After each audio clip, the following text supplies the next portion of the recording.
Cool.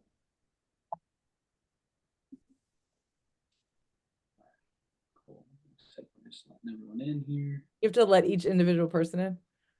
No, they pop in. Yeah, he's hit admit all. Okay, you tell me.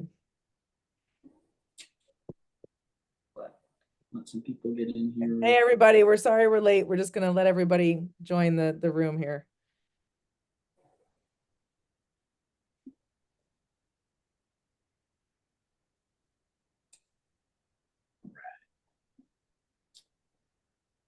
I think we're in good shape. In business. Lindsay, you want to get us started? All right, yeah. Sorry for the delay, you guys. We have Steve Campos is our fearless tech leader for the Zoom classes, and he's I think he's like gambling in Las Vegas or something. So you got Weston and me, and we are the B team, and it took us a minute to get the thing streaming and to get Robert in. And anyway, here we are. So I am the technologically challenged Lindsay Berra. With me is our resident left-hander, Weston Lombard. And we have NPA Master Performance Coaches Robert Ambrose and Dean Doxakis with us here to talk about the towel drill. And since we are already late, I am going to jump into it. Fellas, what is it? What's the towel drill? You talking to us? I'm talking to you. I'm talking to the technologically challenged. No, not me. Okay, yeah. Okay. Robert, you want to get us started? You want me to jump? Yeah, sure. Towel drill, something unique to national pitching. A lot of organizations have a version of the towel drill. I think most people misinterpret what its purpose is.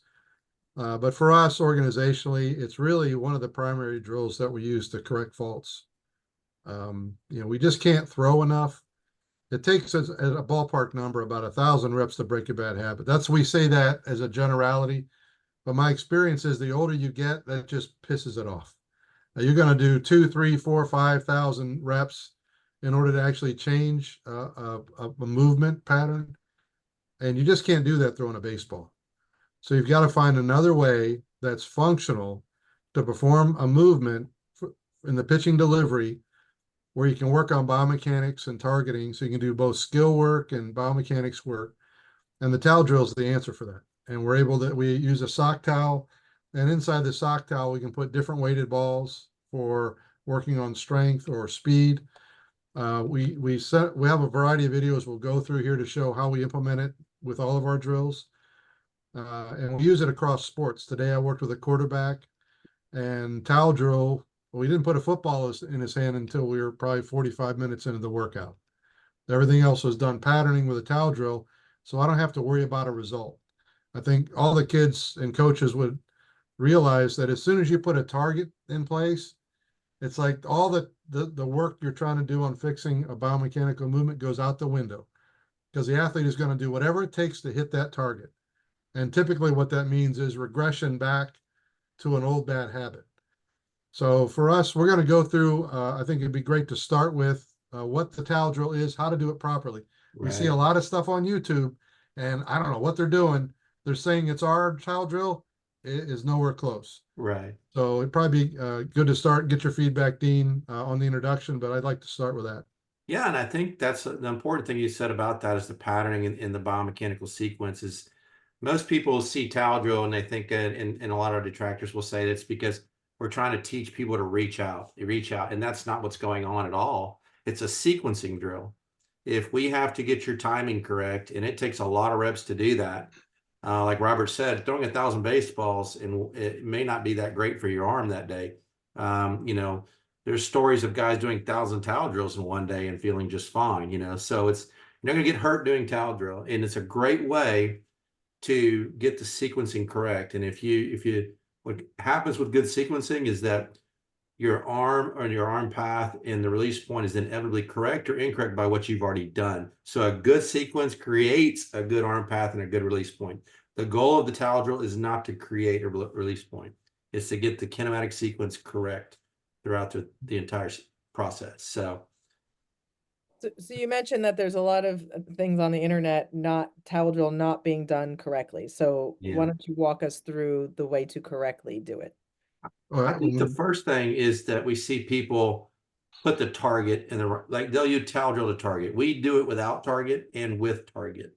The biggest thing I see is that people say, oh, look at this horrible drill. And they show someone hitting a bucket about a foot off, 2 foot off the ground. Well, who releases a baseball down there? Well, nobody.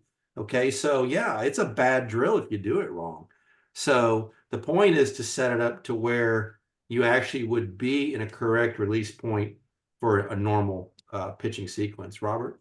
Well, and the other thing I see is they say the towel drill, and I'll see like a beach towel, a bath towel. I mean, so people, we have a specific towel for the drill. Yeah. So it's a lightweight 2-ounce or 3-ounce towel. Grants, yeah. It's a sock towel we can put balls in. And it's specifically designed, right? So, and it has our logo on it. So it's like you can't imitate it. Yeah. Either it has a logo and it's a genuine artifact or it's not. But the towel itself matters. The length of the towel is part of the stride +5 to get to the glove. So if I use a longer towel or a shorter towel, then I've got to change something about the station. And our station parameters are very specific. What I typically see are people just taking a towel and whacking a target, but they didn't set up the station. So if you have the video, Weston, that we can go through on how to set up the station. That's the first step. And we want to look at all the people, drills first we do with it, or go straight to towel drill to target? I would like to show the station. You got it. Let's do or that. Towel to target. Yep. Let me, Because that's the biggest thing that's Yeah, messed that's the up biggest in doing mistake the we towel see. drill. yeah, sure. Let me share this real quick.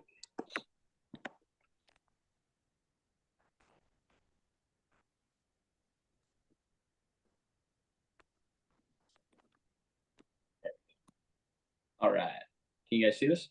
That's fine. Yeah. Yep. Because these Perfect. these are the individual drills. No, this one, here we go. Oh, there we go.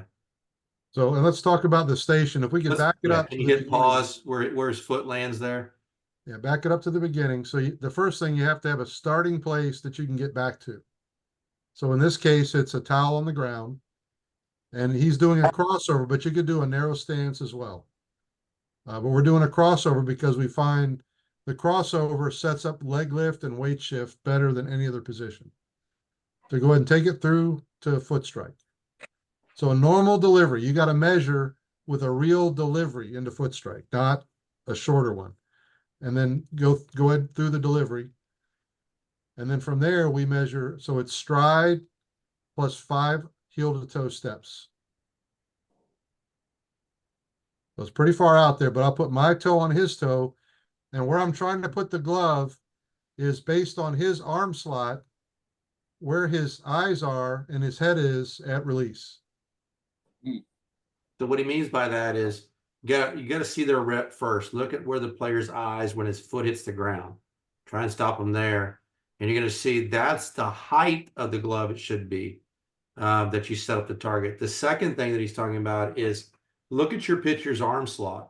Okay. If they are a low slot pitcher, turn that glove to the side so they're coming in at their natural arm slot. They're a higher slot person. You want to turn the glove to match that. So. That's a really good nuance, that I think a lot of people miss out on. And because, yeah, you see the people with a 10-gallon bucket or one of those types of things 2 feet off the ground, and they're coming, it's forcing the person to come, straight down, which, if they're like a low 3/4 slot guy, that, people would say, oh, well, that doesn't make any sense. It doesn't match a slot. But what you guys are saying is not only are you, individualizing it to, where their head is, right, in their slot, but you're also saying that you individualize the glove position in terms of the angle that they're attacking it, which makes a ton of sense. Personally adapted to that pitcher. There's that old false conventional wisdom of, you got to go down and grab some grass or pick up some gravel when you pitch. It's an old teach that drive your chest down, but in reality, that's not what's going on with really good pitchers. Their chests are angled forward and going forward. It's only after the ball leaves their hand that their chest ends up going down. So I think that's why people started hitting buckets on the ground, because that old teach that would just proved to be wrong. But but this would be the correct biomechanical way to set it up and to move forward into release. So this is sort of the top of the pyramid for towel drill, where everything that we've done, and we'll show the other drills that lead up to this. But in our throwing progression, we'll use the towel drill for our patterning work. We'll use our towel drill for vector management work. But at the end of the day, how do you put it together so that it's functional for a pitcher? And this is flat ground, but we can also do it on a mound. So we have a video of doing towel drill down the mound.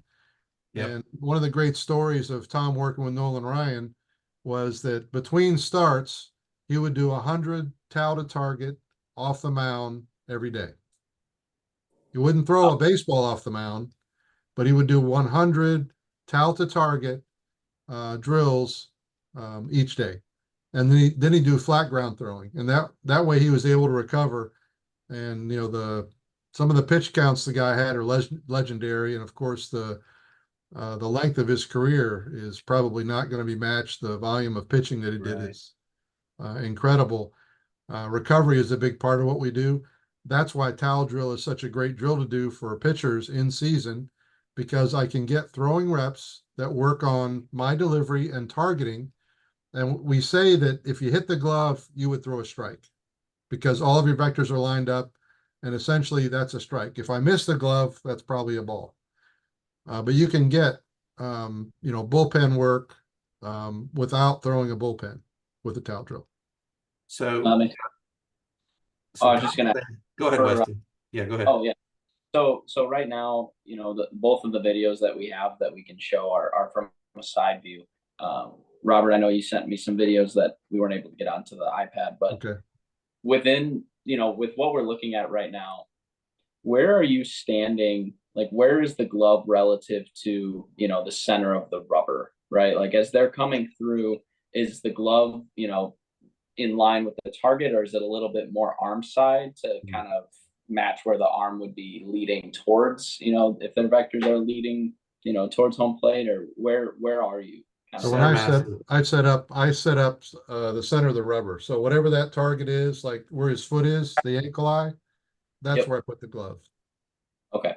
Which is, if it's ankle, it's just traditionally the pitcher's center mass. So if when he set up, put that glove right in his center mass, which usually lines up with ankle eye too. So yeah, you would think, well, I need to put, that's part of the drill. That's what's so important, is because if you're missing left or right, you know it's your head moving. If you're short of the glove, you know you have a glove issue or you're not leaping enough. Okay, so those are your indicators. What am I doing wrong? And it's like I always tell my pitchers that, you know, you should be able to fix yourself in one pitch, not by the batter, but by the pitch. If you know what the fix is for every mistake that you make, where's the ball going? Okay, well, this is the reason why. So in towel drill, those are there for you as well. Left or right, head's moving, short of the target, it's a glove issue. You're tucking too early, you're not tracking to your glove, you're not leaping properly. So I love that. I'd definitely like to see some of those the drills without the target, because I feel like this is something, towel drill is something you can do with the Mustard app, like in your living room, and you may not have another friend for a target. So for the kids, yeah, you know what though, Weston, I intentionally left the sound in on this one so they could actually hear that towel hit. Oh, Can sure. you put the sound on? Because I want them to hear it, because you should be trying to hit this glove hard and making as much sound as you can with the towel. Yeah, let's see if the sound plays. But it may not. Yeah. You get that? Yeah. Yeah. Awesome. Yeah, here, let's play it again. That means you've really squared it up and you're hitting it hard. Don't be timid with it. Right. When you guys came up with the stride +5, right? +5 of your feet, was there a particular reason that you chose, 5 versus 4 versus 3 versus 6? Like, was there kind of like a sweet spot that you found in the distance? Well, definitely this was trial and error. Yeah, this is 1,000 mistakes by Tom. No, 1,000,000 mistakes by Tom first before he figured out. Yeah, exactly. Either you're too close and you get hit in the hat, or you're too far away and you can't reach the glove. So you have those moments where, suddenly the guy that's striding 6 feet strides 7 feet and you're like, oh, Right. So this is personally adaptive. So we'll say the station is stride +5, but I have had athletes and I have athletes that will stride 7 or 8 feet. So that's their stride 7 or 8 feet. But what I find with guys that go that far, they also extend more. So you might need to back, it's a safety thing, but if they're stride +5 and they're barely missing the glide, and you can see the way he holds the towel. Dean, can you hold your towel up for Yeah, us? yeah. So show us how you would hold it as a pro, like cut it in half in the middle. Yeah, so when we're doing our drills without target, and we'll show those next, but we'll hold it like we hold a baseball, split it in half, 2 fingers on top, thumb on the bottom. Okay. But in towel drill to target, to get to the right distance, you're gonna want to move down to where the logo is on there, and just middle finger over the writing or the logo with the towel on the outside of your arm this direction. So, Okay. and typically we'll start the drill Looks at the like end of the that towel, in but your as they hand. get better and more efficient, we'll end up just cutting the towel in half. Yeah, yeah. So yeah, these guys really start moving, and you can shorten a towel and just like that. So yeah. Oh, that makes sense. Robert, you brought up, that you can do this any day, right? Like Nolan used to do 100 off the mound. Let's say he pitched the day before. I know in our last class when we talked about weighted ball holds, one thing that I learned was that the weighted ball holds are always done at 100%. Is the towel drill something that you're doing at 100% every time, or do you like to kind of match it with the intensity of the throwing that day, where if it's a recovery day, the speed of the towel is going to kind of match the speed of your throwing? Or is there kind of a rhyme or reason to how fast you should be doing the towel on specific days? Well, if you're working on a biomechanic, you might, I always say you're going to do it at the level of intensity that you can do it perfectly. So if you can't do the drill perfectly at 100%, back it off to 80%. Right. But if you can do the drill at 100%, that is the preference. In this case, he's using just the towel, which is 3 ounces. So this is an arm speed drill for him as well as a biomechanical drill. Now, if he was an athlete that needed functional strength improvement, backside shoulder, then we might add a 5-ounce ball plus 3. Now it's 8 ounces, right? Or a 6-ounce ball and it's 9 ounces. So while we're doing this drill, we're strengthening the backside of the shoulder. And the additional weight of the ball would cause him to maybe slow a little bit, but still we want to use full intensity. And another reason we use the towel and how it helps protect the athlete is as you grab the towel with your middle finger and squeeze, it stabilizes the UCL, right? You'll flex the forearm and squeeze it. We always want the athlete squeezing something while they're doing reps. If you notice, all of our bands have a football grip. Other organizations will have a strapped band to their wrist. But what that does is it allows you to have open hand and not flex the forearm, and it puts the UCL at risk. So everything we do, grip strength, we know is correlated to velocity. We know grip strength is correlated to arm health. So in our drill work, everything that we do, we're going to ask the athlete to grip and hold the implement in order to build that strength that's functional.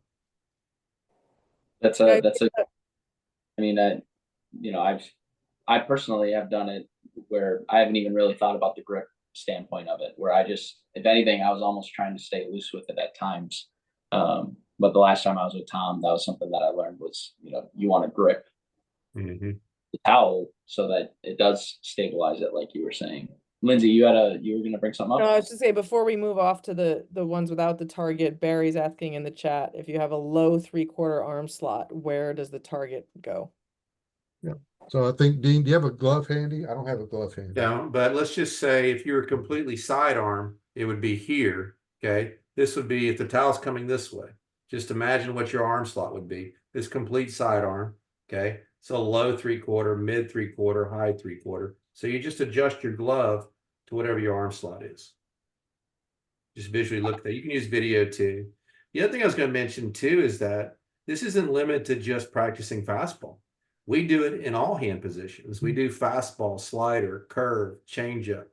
So, and that's even more effective and it's easier to do hand when you drop that 2 ounce inside of there. So now you're practicing at the weight of a regulation baseball, 2 ounce ball, 3 ounce towel, and then working those hand positions as well. Okay. Yep.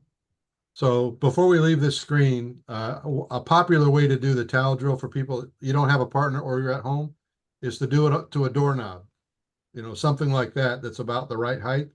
The trick there is, though, if you're going to do that, you have to open the door and stand in the doorway and then do stride +5. If you stand in front of the door, you'll never get to the doorknob. So open the door, stand in the doorway, stride +5, then you can close the door and you can hit the doorknob. Gotcha. That's funny. That's good. Things I've learned. Set yourself up for success. All travel teams now have something they can do in the hotel, you know? Yeah. Right. Right. No, that it's interesting you brought up, doing, multiple grips. I tried my best to do some online digging of like, what are kind of the counterpoints of the towel, right? And a couple of the things was, if you use the towel, it'll cause like a cutting, like causes people to want to cut because of how they go about it. But it sounds like, if you're consciously hitting these multiple grips and stuff like that, then, you're not just, subconsciously going through it with your hand like this. There's a Right. reason to be intentful with it. So that makes a lot of sense. Right. If you go through our program, the progression from our warm up through our drill work, we're always doing the hand positions you use for your pitches. Right. So in the warm up, it's fastball, curveball, change up. But I'll say, like, if you don't throw a curveball and you throw a slider, then make it a slider hand position. Mhm. But we're very conscious about hand position. It's forearm position is what we're working on. And even in drills like this, especially for youth athletes, the best way to really learn those hand positions is to preset it in your glove. So if I want to throw a fastball, right, I'm just going to put fastball, so palm down in my glove. I want to throw a curveball, put it in your glove, and just break your hand in that arm position. And there's no forearm rotation doing that. We're not asking the athlete to rotate into a position. You preset it, break your hands at that position, and release the baseball. And as you get older, you can put whatever grip you want in your glove, and as you break your hands, you get into that position. But learning the forearm angles required to hit and make the ball do what you want, that's best learned by presetting it in the glove. Right. No, that's all really good tips. I think this would be a good time to kind of start to go into the other drills here. Yeah. And before we kind of do that, some questions we had was, with the towel drill, it's another training modality that you guys have. Can you kind of talk about the impacts that it can have on, arm speed versus strength versus changing range of motion? Kind of, if you could kind of give it the lens of the towel, similar to how we did it with the weighted balls, and maybe how they're different and how they're similar. Yeah. You normally won't see as much external rotation with a towel, just because of the weight. So that's one thing. But again, that's not what you're working on right there. So that's why you have to do the other weights as well. With the drills we're getting ready to show you, they're done from heavy to light, typically. So someone will go from heavy ball down to the very lightest implement. So we're working strength to speed. We're working external rotation to when we have light, we're working internal rotation. So you're covering the gamut of rotation and I should say external, internal rotation plus external and internal strength. You're getting all of it. But Right. again, the towel is just a great way, again, to get a lot of reps in for the sequencing. So, Robert, I missed anything there? As That's a good dog, point, and that's one of the things that people hit us on is because if I videotape a pitcher in his normal delivery releasing a 5-ounce ball, and I do a side by side with them performing a towel drill, they don't match. Yeah. And it's important to understand that they don't match because the weight of the implement is different. You're holding the implement versus releasing it, and so the arm acts a little bit differently. But what we're working on is a drill to allow us to improve the overall delivery. And I will say that once you get, from whatever, even though external rotation is not as pronounced as it is with the ball, you do have some external rotation, and the rest of the motion does match the pitcher's delivery. So, and if you do the math, if you're not doing towel drill or some other way to duplicate your delivery, and if you're a high school athlete, you're going to throw 2 bullpens a week maybe, and then have a mound session.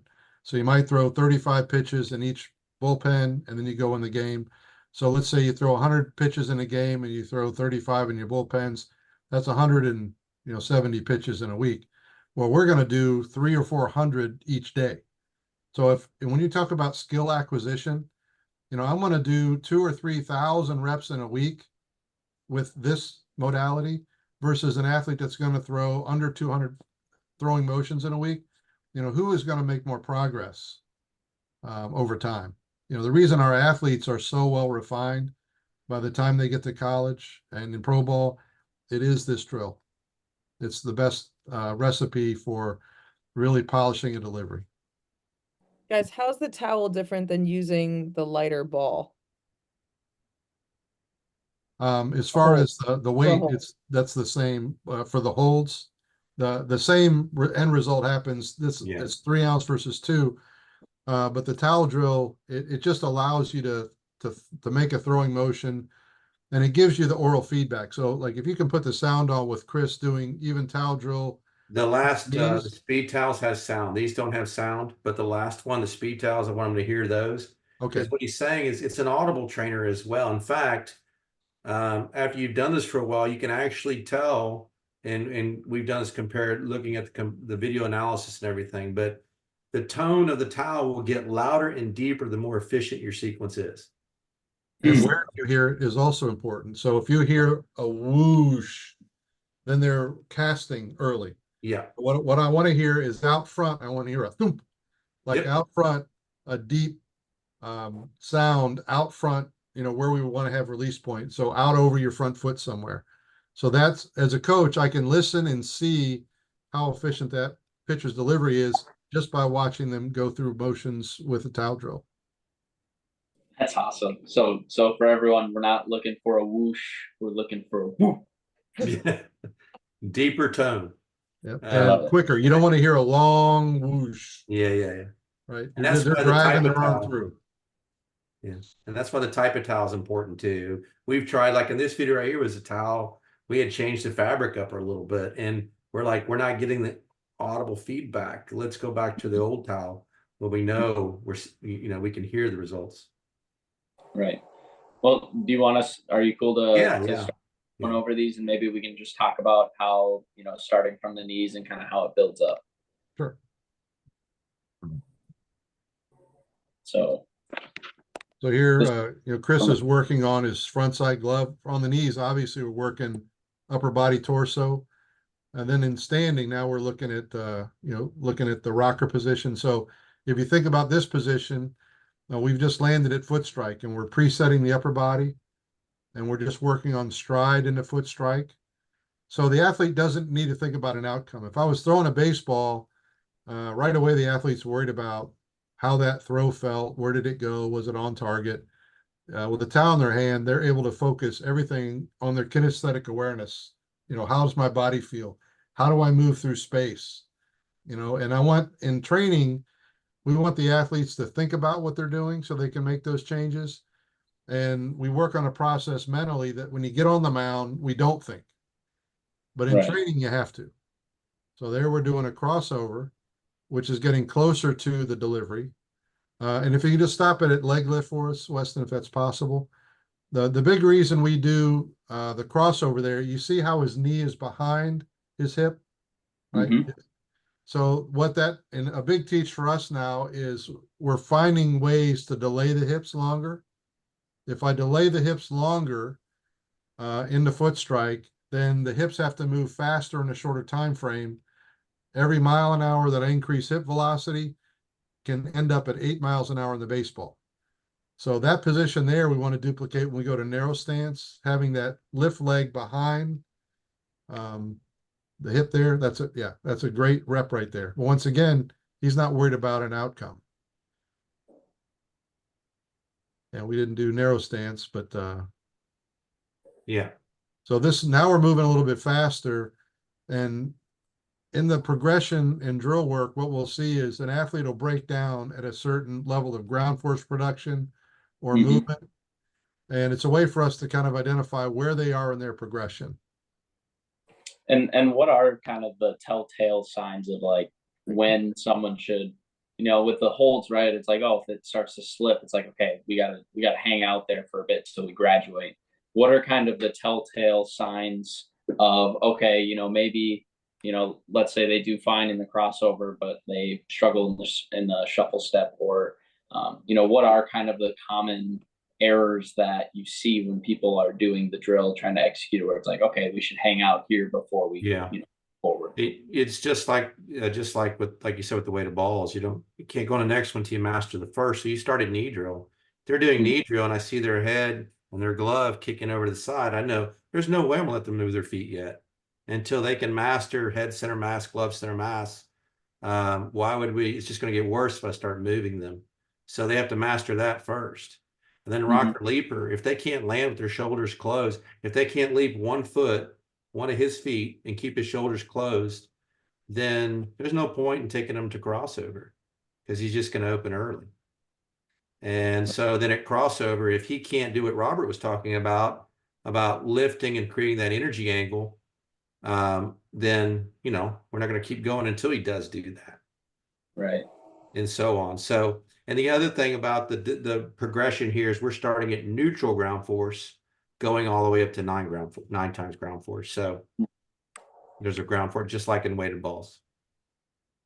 Right. So we get to the shuffle step, and then it goes to the mound. Yeah. Like. So that drill right there is the last thing I did before someone actually starts their bullpen. Is this giddy up as fast as you can go down the mound with the towel, because it's setting they're getting their mind right for, we're going to go fast down the mound even with a knee lift, and I want 2 strides in 1 second. It should be bam bam, quick, and it just sets the whole mindset that I'm going to be moving fast down the mound, and then we'll throw from here. So they'll play catch, and then when it's time for them to go to the mound, this is like kind of like their primer almost. Be honest with you, our athletes that come through my workout program never are actually playing catch with each other. They've already had 250, 300 reps of throw holes into a net. And so they've done their play catch, but by themselves and through our training blocks. So all that block 4, where we're patterning with the weight from heavy to light, they're ready to go to the mound at that point. They don't have to play catch. Interesting. And so when they do those holds and throws, how many total reps does that usually look like before they're doing shuffle steps off the mound? Including towel and the holds and the throws. You're looking at about 320. That's a really good estimate off the top of your head. Very specific, Dean. Age based. Now again, it's volume is load, frequency, intensity, and duration based off your window of trainability. So a youth would probably do, 12 and under probably do a little less than that. Right. No, I mean it makes sense. I mean, it's there's a ton of different ways to skin a cat, and there's some people that may feel like they need to long toss for 20 minutes before their arm feels ready. But if you're getting your reps in with the holds and the throws and the towel, it's the same thing. It's just a different modality. We want to make the most use of the time. For me to sit there and watch someone do long toss for 15, 20 minutes is probably not the best use of their time or money. So we're going to work on the things that I know I can make the biggest impact with. And then the days are not with us, they can do their long toss. Now, that's a whole nother segment. So yeah, we can get into that to another day. There was a class with Alan J. Yeah. I think it's on YouTube actually. So I think that was public. Dean, you said 320 reps for this before they're going on and throwing, and that's as a warm up. How does that look different if someone's using this for recovery exercise? Don't think of it as a warm up. That is nerve pathway patterning. Okay. But pre-throwing, like before getting to the mound. Yeah. Right. So after you throw or the day after, how does that kind of change with how many of these towel drills you're going to do if you're doing it to put back into your arm? So for recovery, we're having them repeat block 2, which is, that's our routine. We see everybody moving their arms. This, what you get ready to see next, the speed towels. But they can do as many as they like, because it's not putting the stress on the arm as if they were releasing a baseball. So it's hard to get out of that old conventional thinking of okay, well, recovery should be about me just resting or ice bath or something like that. You know, it's definitely the science has come along now where we know that the things that we're doing to increase blood flow are making a much bigger difference. So Oh, that's cool. Well, let's go over the speed towels I here. want to hear the speed towel.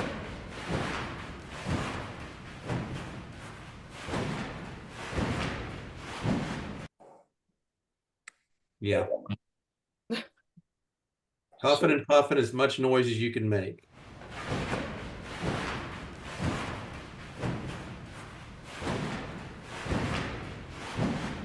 Yeah, so this one will be great. I'd love you guys to just go into the weeds on this because, you know, it's probably out of context, probably the hardest one for someone to just, you know, see on, you know, Twitter or Instagram or see someone do, and then, you know the why behind it and know the benefits and know what they should be focusing on.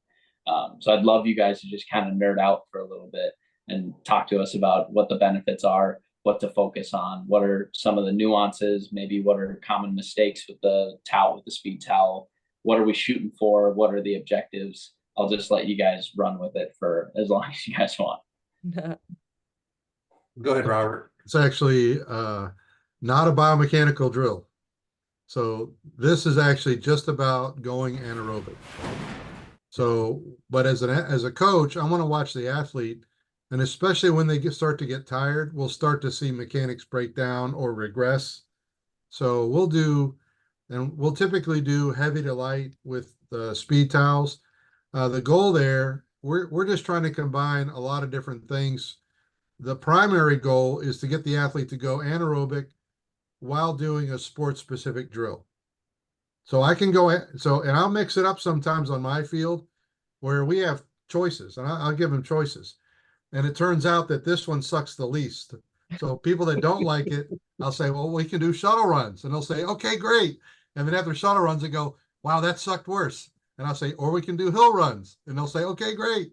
And they'll say, man, that was worse.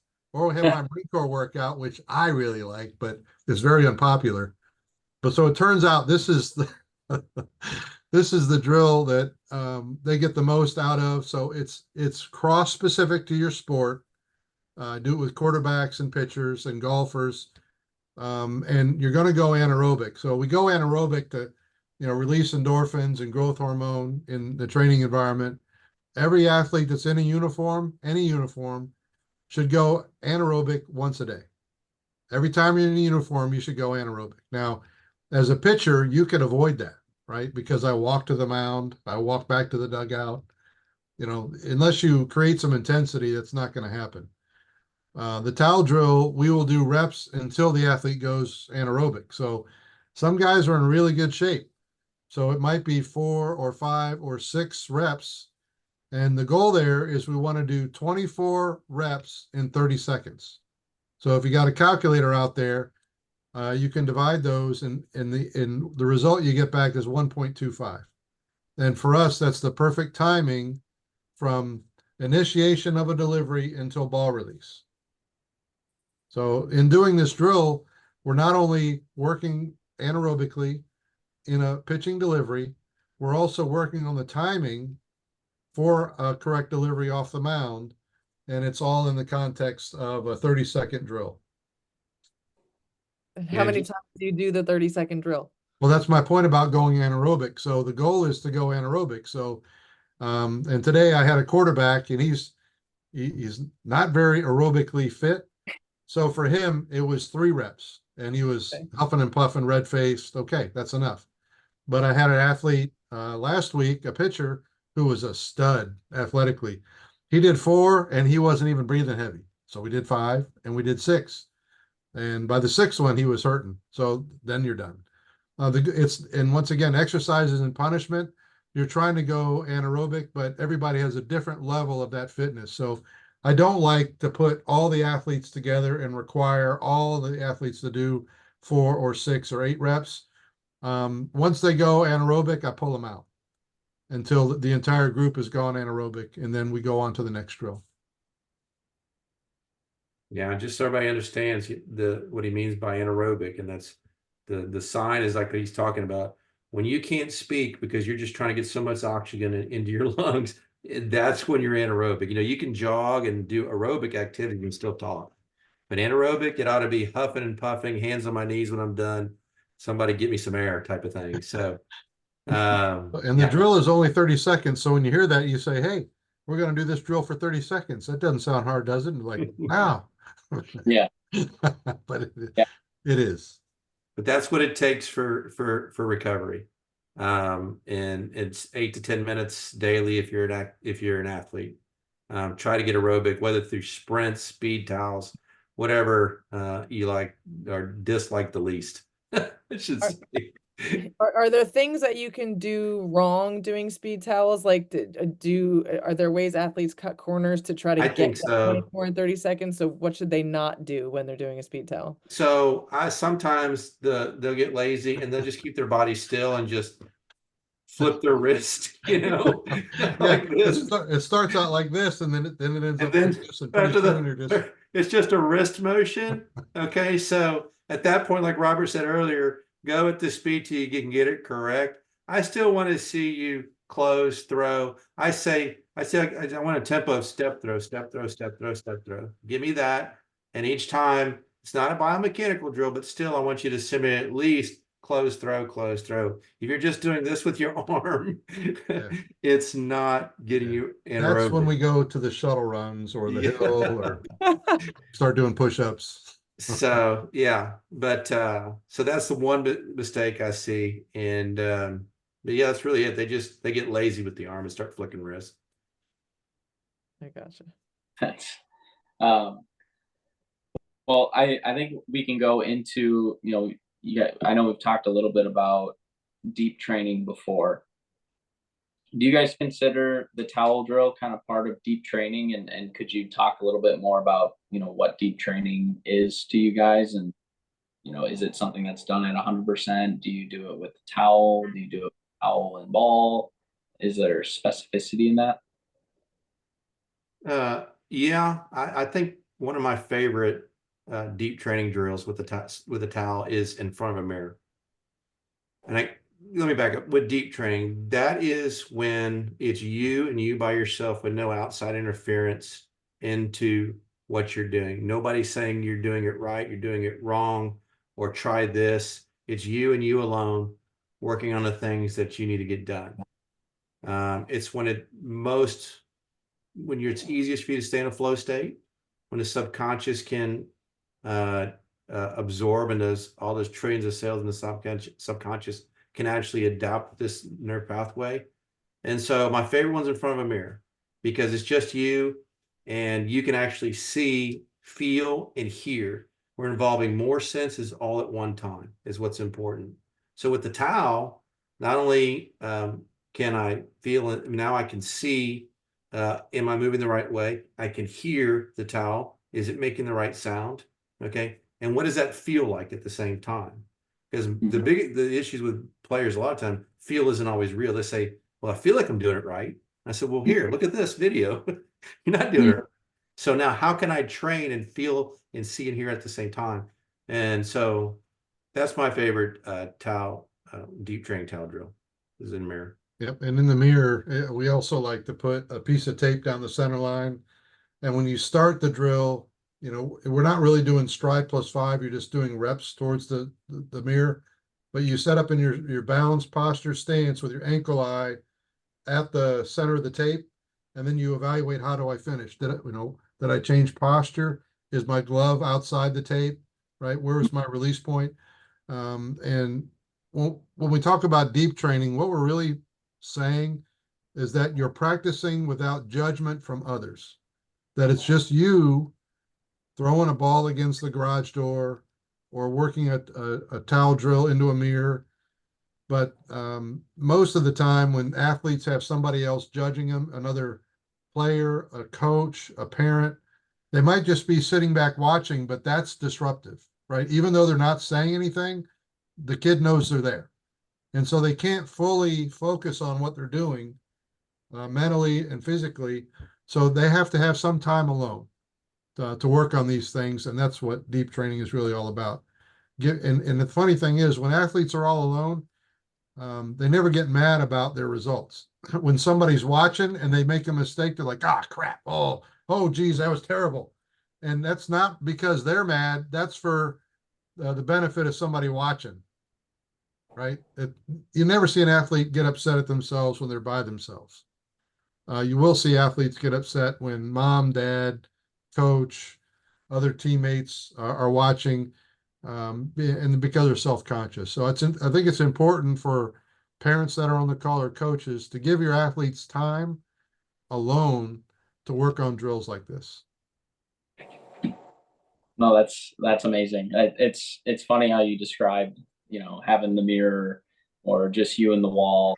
That honestly has been kind of the majority of the training environment that I've had recently has been alone against a wall at a park or a mirror alone in our apartment gym. And the amount of that, natural flow state that you get when it's just you and it's just a wall or it's just the mirror.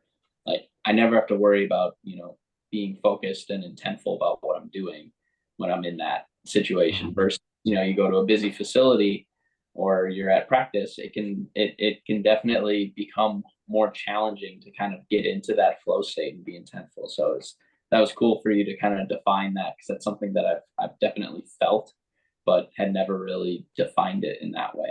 So And what you just said there is kind of leading where we are training as an organization.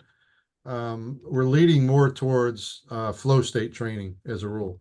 So working on visualization and execution in the flow state versus coach talking you through a movement or a position, right? Visualize that position. Let the athlete, so you explain the drill, you let them visualize it, internalize it, and actualize it on their own. And we talk about it all the time, 40 thoughts a second in the left brain, 30 million in the right brain. Well, holy moly, if I can actually use my subconscious mind and body to make improvements, wouldn't I make more progress? And you do. So I think coaches, especially get in the way where after every rep, they're giving a teaching point and the kid has to, oh, what? Okay, let me try that. And How they're about every pitch in a constantly, game? Every pitch in a game. yeah, or the coach has always got a joystick out there, mom or dad in the stand, and they're trying to joystick the outcome on the game. Everybody's controlling a different player on the field, like the little magnet football players, right? Yeah, it doesn't work. I want to remind everyone, because we don't have a ton of time left. If you have questions, go ahead and put them in the chat. I do I do think it's funny how you talked about, being in a bullpen when you have someone that's really hands-on, right? Where every pitch there's feedback.